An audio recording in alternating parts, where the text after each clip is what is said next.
A no-deal Brexit will be back on the table if the UK triggers Article 16 of the Northern Ireland Protocol, members of the House of Lords have told Irish counterparts. Brexit Secretary Lord Frost told the House of Lords today, Wednesday, that triggering Article 16 would be the only option if talks fail, but was not giving up yet. The move is likely to spark retaliation from the EU, which could lead to the suspension of the trade deal between the UK and the EU. Lord J, chair of the House of Lords Subcommittee on the Northern Ireland Protocol, said triggering Article 16 risked taking negotiations back to square one. According to ITV, he said that the risks of Article 16 being imposed or being triggered and the response to Article 16 by the European Union, potentially leading to all the complicated negotiations with the prospect of a no deal as the last stage. That is one end of the spectrum. The other end of the spectrum, which I think we can't rule it out,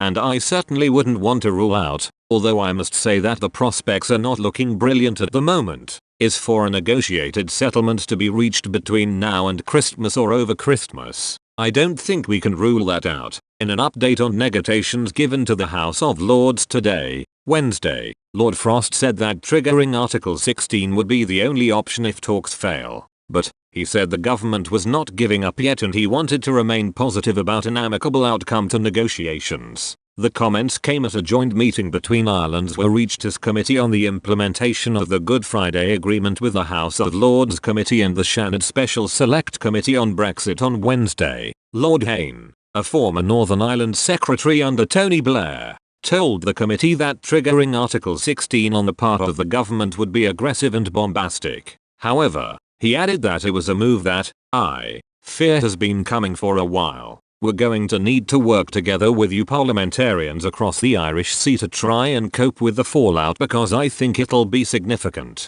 It seems to me that is, Lord Frost's negotiating stance under the Prime Minister Boris Johnson has pointed to the triggering of Article 16 and a confrontation, which in my view is not designed to solve the problem. It is designed to appeal to the Conservative Party's Brexit base, which is a total and radical departure from the close relationship of trust that was painstakingly built over decades between Dublin and London, and given the tangled history of the two countries and the two centres, to destroy that trust is very, very serious indeed. On Tuesday, Tánaiste Leo Varadkar said that retaliatory action from the EU should be expected if the UK government used the article of the protocol to unilaterally suspend parts of the agreement. On Sunday, Simon Coveney, Ireland's Foreign Affairs Minister, warned that if the UK were to suspend parts of the Northern Ireland Protocol, the EU may move to do the same with the Brexit trade deal. The protocol, intended to allow access to the EU's single market via Northern Ireland, has caused issues and border delays as goods have to be checked when they move across the Irish Sea.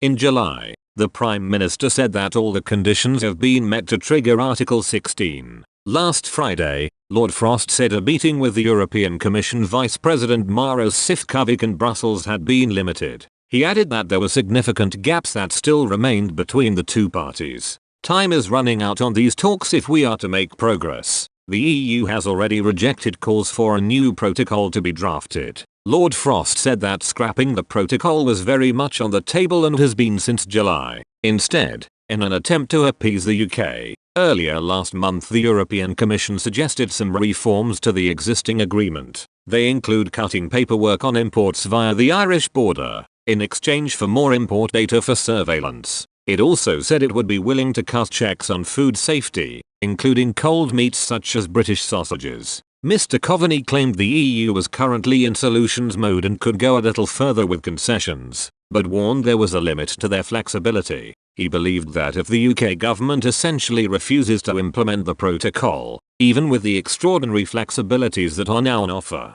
and instead looks to set it aside, then I think the EU will respond in a very serious way to that.